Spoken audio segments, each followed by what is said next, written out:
the Paw Patrol film. It is it's Copaganda. Cancel culture mob, these is the woke people, as the Daily Mail would refer to them as, are calling it Copaganda because it indoctrinates children with a pro-police stance.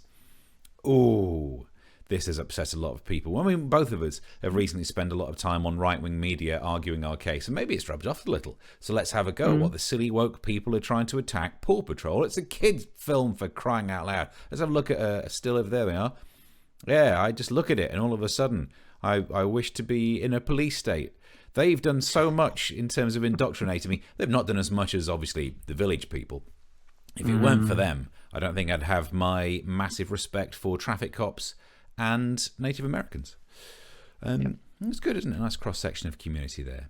They're the only reason I joined the Navy. But anyway, this film is apparently making kids love the idea of being controlled by police. Someone on Twitter said that Paw Patrol is absolutely Copaganda. And the fact that they centre on Chase, this is the one that's the police dog, that's the main star, which means they're trying to get kids to love the idea of a police state effectively. Copaganda. I hadn't come across that word. Catchy. Yeah, I guess it's a mixture between cop and propaganda. First time I saw it. Well, I just presumed it would be a new song by Barry Manilow. At the Copaganda, your rights only stretch to Miranda. At the Copaganda, brutal and fascist, you'll be hit by my fist. At the Copper, we are police.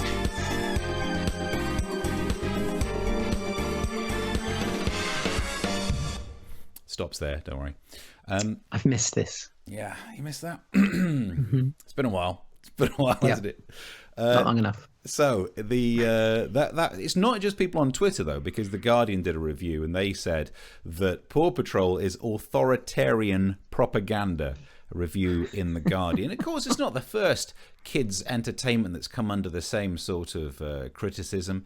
I believe the kids' TV show Brum was criticised for being pro-car industrialisation and trying to ruin the environment. The kids' TV show Rosie and Jim was perpetuating the stereotype that French women like ginger men, and that's just not true, sadly.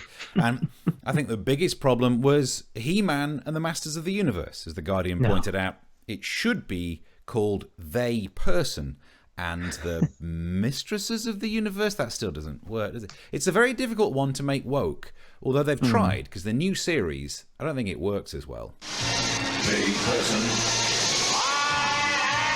White privilege. So, at least they tried. So that's where we're dealing with it. This film is making, because its main star is the dog, and they had all the other dogs that they could have picked from, and because they're doing that, they're teaching us that they're making us subservient to the police. Another tweeter said, pretty much all of the rescues that happen could be handled by the fire department dog or the air rescue dog, yet they centre the movie around the police dog being the hero. How very dare.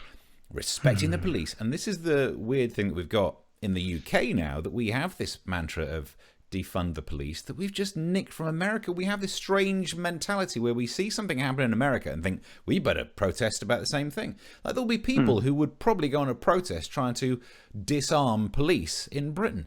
They don't get their heads around it. We import certain things from America that we need to stop. Having an obsession with defunding the police, using the word schedule. Sorry.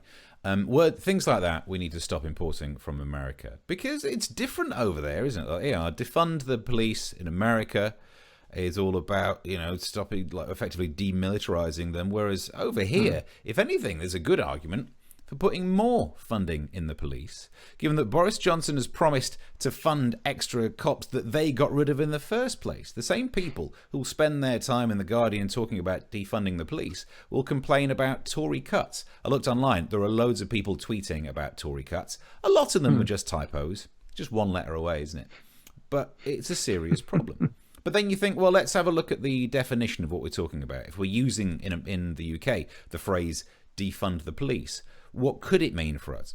Well, Wikipedia defines it as supporting divesting funds from police departments and reallocating them to non-policing forms of public safety. And could that work over here? I mean, I remember lots of news stories about the police being too busy to deal with crimes because they're doing other things. Police cars being used to transport people to and from hospital, having to attend situations to do with mental health, effectively being an ambulance again, turning up to things that maybe you need your fire department for, the fire brigade as we'd call it over here. So actually, if we put more funding in those other sections, we wouldn't have to be using the police as a mop-up service. So let's have a look at that tweet again. Pretty much all of the rescues that happen could be handled by a well-funded police department, a funded air rescue, which is similar, I guess, to an ambulance. So maybe you wouldn't have to focus that much on having your main character as a dog. That means Paw Patrol are giving us the wrong idea when it comes to funding the police. They've given us the message that now we need to defund the police. Oh my God, the woke people were right from the start. We'll never work on right-wing media again. Thank you for watching this from Comic Solving Problems. And if you feel like it, go ahead and like the video. Or subscribe. Commitment.